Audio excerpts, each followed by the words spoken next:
Bonjour les amis, aujourd'hui nous allons poursuivre la leçon sur les nombres décimaux en voyant qu'il peut y avoir beaucoup de chiffres après la virgule, autant qu'on veut en fait. Pour comprendre cette leçon, il faut donc que tu aies déjà vu la leçon les nombres décimaux initiation.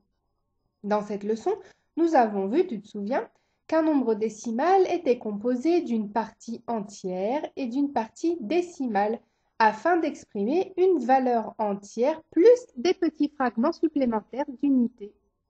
Et pour exprimer ces quantités plus petites qu'une unité, on a besoin de diviser une unité en 10, donc en dixièmes, et on indique après la virgule combien de dixièmes on a.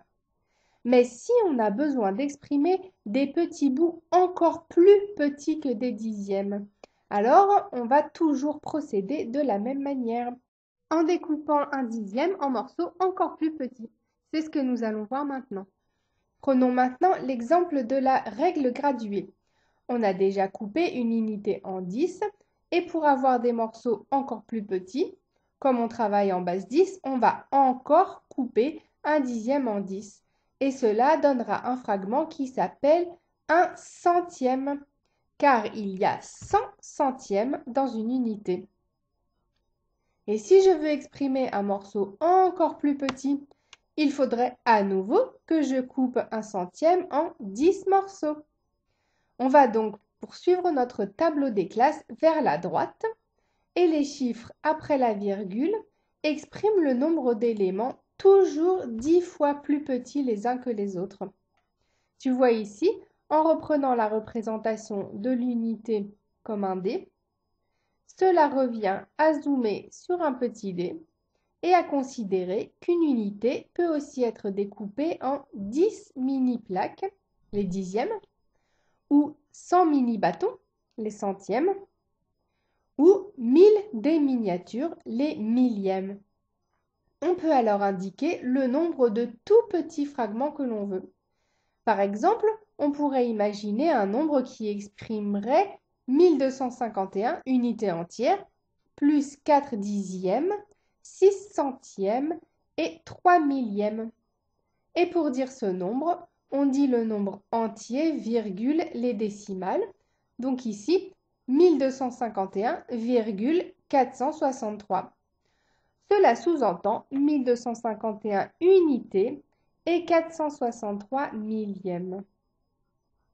Sur cette image, si on considère qu'une unité c'est toujours le dé jaune, on a 2 dizaines, 3 unités, et comme on avait besoin de tout petits morceaux, on a dû découper une unité en 4 dixièmes, 1 centième et 5 millièmes.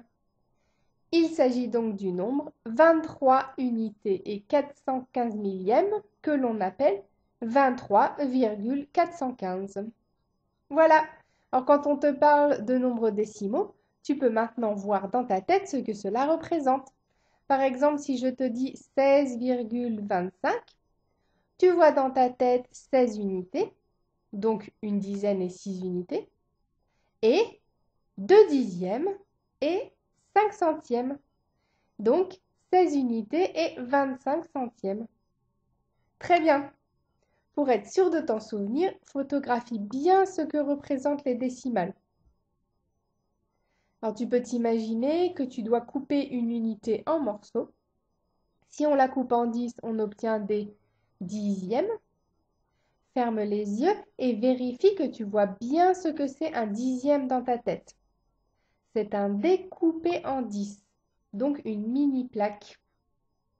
Et si on a besoin d'un élément encore plus petit, on coupe un dixième en 10, donc on a alors un centième. Vérifie que tu vois bien ce que c'est qu'un centième dans ta tête. Tu vois, c'est un mini bâton. Et si on a besoin d'un élément encore plus petit, on coupe un centième en 10 et on a alors un millième. Encore une fois, vérifie que tu vois bien ce que c'est un millième dans ta tête. Tu vois, c'est un mini dé. C'est un gros dé qu'on a coupé en 10 et encore en 10 et encore en 10. Et on pourrait continuer encore en recoupant le mini dé encore en morceaux etc. jusqu'à des morceaux vraiment, vraiment, vraiment minuscules. Bravo! Je te rappelle qu'un nombre décimal s'exprime en disant la partie entière, virgule, la partie décimale. Alors, comment dit-on ce nombre? On dit 549,84. Facile. Et comment dit-on ce nombre-ci? On dit 62,129. Voilà. La partie décimale représente de tout petits morceaux qui sont assez difficiles à s'imaginer. Alors, il est important de t'entraîner pour bien y arriver. Pour cela, tu peux, comme d'habitude, te rendre sur le site réviser.eu et aller dans les leçons du professeur à tout scolaire, retrouver notre leçon, nombre décimaux, les autres décimales. Voilà, amuse-toi bien et à bientôt!